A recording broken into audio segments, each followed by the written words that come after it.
Hey, it's Roy from chapterdaily.com, and today we're going to be talking about sleep.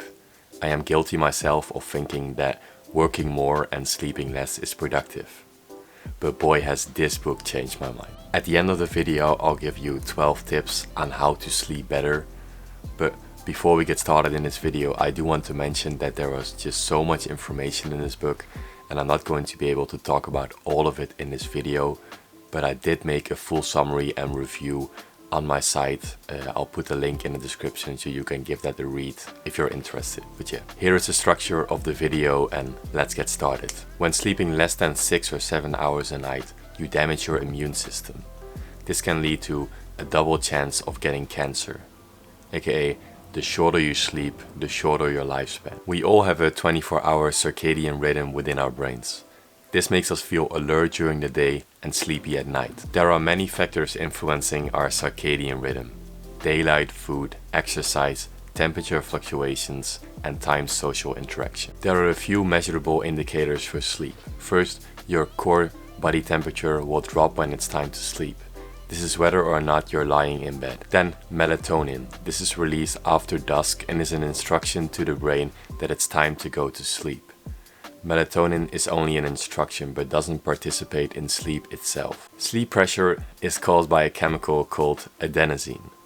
This will increase in your brain every woke minute and will lead to a higher desire to sleep. Caffeine binds to the same welcome sites or receptors of adenosine. This binding of caffeine will lead to a blocking of the sleepiness signal to your brain. To know if you have slept enough, you can ask yourself 2 questions. First, after waking up, can you fall asleep again at 11 AM? And second, can you function optimally without caffeine before noon? 2 different sleeping cycles have been documented: the non-rapid eye movement or NREM sleep and the rapid eye movement or REM sleep. Every cycle is 90 minutes and will start with NREM sleep followed by REM sleep. So at the beginning of the night you will have more NREM sleep, and at the end of the night you'll have more REM sleep. When only sleeping 6 hours, you lose 2 hours of dominated REM sleep. This can have a lot of impact on you. When we are sleep deprived, 2 things will happen.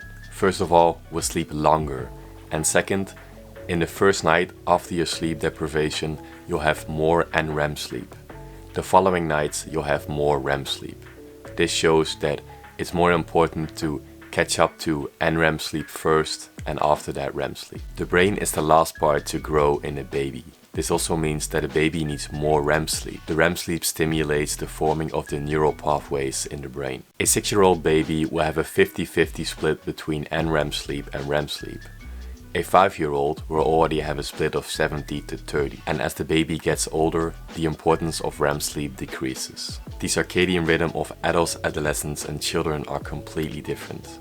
Children have an early circadian rhythm, which means that they fall asleep early, but adolescents have a complete change in this. Their melatonin will rise way later at night. Adults will also have quite an early circadian rhythm, which means that their melatonin will rise earlier as well. Asking your teenage son or daughter to go to sleep at 10 PM is the circadian equivalent to asking you, the parent, to go to sleep at 7 or 8 PM. Furthermore, asking your teenage son to wake up at 7 AM and act with full intellect, grace, and in a good mood is of the circadian equivalent of asking the same of you at 4 or 5 AM. The more sleep spindles an individual gets, the greater the restoration of learning ability come the next morning. Not only does sleep maintain the memories you've learned before bed, but it also has the ability to salvage those memories that had appeared to be lost before bed. So you could say learning followed by a night of sleep makes perfect. People consistently underestimate how sleep deprived they are. When someone hasn't slept in 19 hours, they are as cognitively impaired as someone that is legally drunk. In the figure below here, you can see the correlation between sleep deprivation and car crashes. No naps or caffeine can replace a full night of sleep, nor can they salvage the complex function of the brain. Sleep isn't the third pillar in health next to diet and exercise. It's the foundation of health. A sleep deprived person will make less leptin, a chemical telling your body that you're full. This will lead to them eating more and gaining weight. The use of electric lights in the evening combats the release of melatonin, making it harder to fall asleep. To To fall asleep, our core internal body temperature has to drop, making it easier to fall asleep in a room that's too cold than a room that's too hot. A room temperature of 65 degrees Fahrenheit or of 18.3 degrees Celsius is the optimal temperature to fall asleep for most people. No past or current sleeping medication on the legal or illegal market have been able to induce natural sleep. And these sleeping medications aren't without risk either. They are highly addictive and prescribed way too fast. Also, there is no shown difference in how soundly individuals slept. Both the placebo and sleeping medications reduce the time to fall asleep in 20 to 30 minutes. There was only a slight improvement in using the real medication for subjective sleep latency. Alright, before giving my opinion on the book, I'll give you guys the 12 tips for healthy sleep from the appendix. Stick to a sleeping schedule. Go to bed and wake up at the same time every day. Exercise is great, but not too late in the day.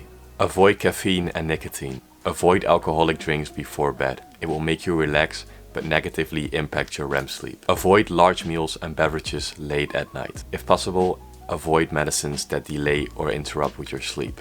Don't take naps after 3 p.m. Relax before going to bed. Give yourself some time to unwind. Take a hot bath before bed. Dark bedroom, cool bedroom, gadget-free bedroom. Have the right sunlight exposure. Try to get at least 20 to 30 minutes of natural light each day. Don't lie awake in bed. If you find yourself being awake in bed for more than 20 minutes, get up and do something relaxing. Don't go back to bed until you feel the urge to sleep again. Then, let's talk about the strong points of why we sleep. There was a lot of information in this book that absolutely blew me away, and I've recommended this book to a lot of my friends as well. So please, if you have any trouble sleeping, just try and read this book, because I'm sure it will help you in some way. Then my personal experience after finishing this book. I've been able to sleep 8 hours or more since I finished the book a few weeks ago, and I've been feeling great. I've been able to feel more alert during the day, and I've also cut down on my coffee usage to stay awake. The crazy thing is that you will not even feel the long-term effects of sleeping 8 hours or more per day.